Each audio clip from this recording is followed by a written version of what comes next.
Сәлеметсіңдер ме, балалар? Бірінші сынып ана тілі. 73-ші сабақ. Сабақтың тақырыбы заттың қимылын білдіретін сөздер. Бірінші жаттығу. Мәтінді түсініп оқы. Табиғат құбылыстары. Мәтіннің бұл тақырыбы. Табиғатта әртүрлі өзгерістер болып тұрады. Күн мен түн алмасады. Жаңбыр, қар, бұршақ жауады. Жел соғып, күн күркірейді. Найзағай жарқылдайды. Қар ериді, су тасиды. Өзендер мен көлдерге мұз қатады. Табиғаттағы мұндай өзгерістер табиғат құбылыстары деп аталады. Балалар, бұл дүниетану анықтамалығынан алынған мәтін екен.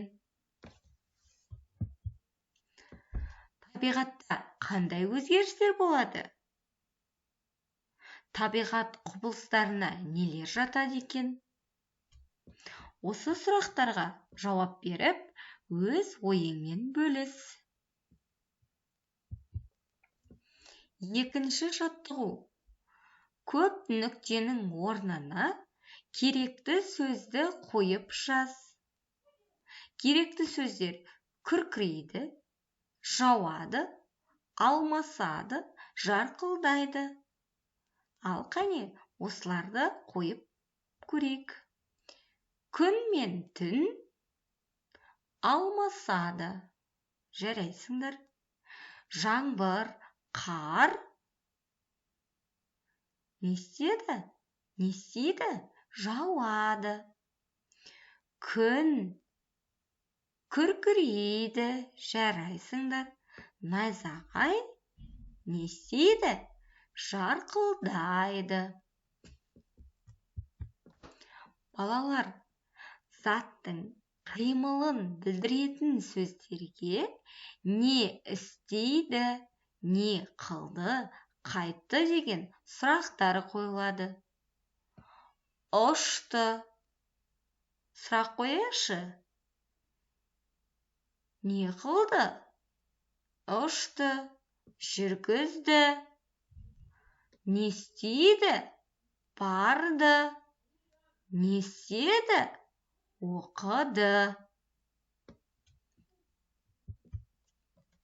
Үшінші жаттығу. Сөйлемдерді тиісті сөздермен толықтырып айт. Балалар, бұл жерде суретте тиынды көріп тұрмыз. Тиынның қолында не бар? Жаңғақ бар. Қане, осыған іс-қимылды білдіретін сөздермен толықтырып айтып көрейік. Тиын, жаңғақ, терді. Немесе тиын, жаңғақ, жеді. Қандай сұрақ қоямыз? Жеді деген бұл жерде не істеді? Жеді. Іс-қимылды білдіріп тұр. Келесі сөйлем. Піл тышқаннан қорқады. Не істейді? Немесе қайтты? Қорықты. Піл тышқаннан қорықты.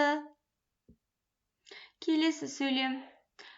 Түлкі арыстаннан қашты. Қайтты? Немесе не істеді? Қашты. Бұл жерде балалар іс-қимылды білдіріп тұрған қашты. Балалар, сендерге тапсырма. Бұл жерде суреттерге қарап сөйлем құраймыз және іс-қимылды білдіріп тұрған сөздерге сұрақ қоямыз. Мысалы, бірінші суретке назар аударайық. Бұл жерде бұл жігітке есімі Сырым болсын. Сырым гүлдерге су құйды. Балалар, бұл жерде сөйлемде іс-қимылды білдіріп тұрған су құйды. Не істеді? су құйды. Келесі суретке назар аударайық. Әлия еденді сүртті. Яғни бұл жерде іс-қимылды білдіріп тұрған сүртті. Не қылды? Яғни балалар іс-қимылды білдіретін сөздер дегеніміз қайтты, не істеді сұрақтары қою арқылы таба алатын боламыз. Келесі суретке назар аударайық балалар. Бұл жерде мысалы сырым жуынды.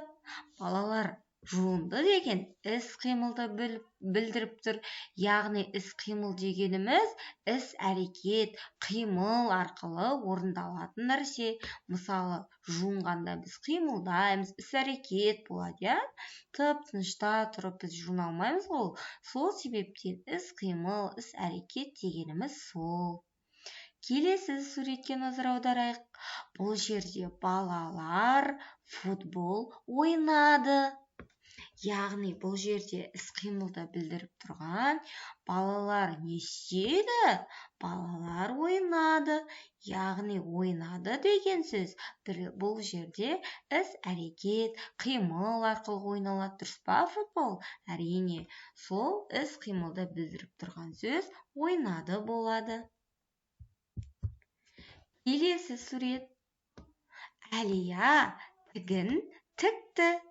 Яғни тігу, балалар, іс-әрекет, қолымыз қимылдайды, балалар, іс-әрекет арқылы жасалатын болғандықтан, бұл жерде тікті деген сөз не істейді?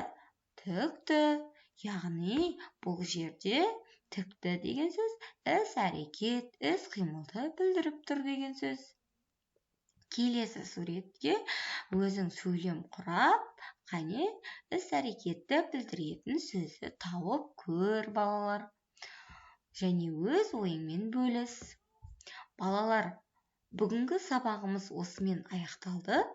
Келесі сабақта кездескенше сау болыңдар.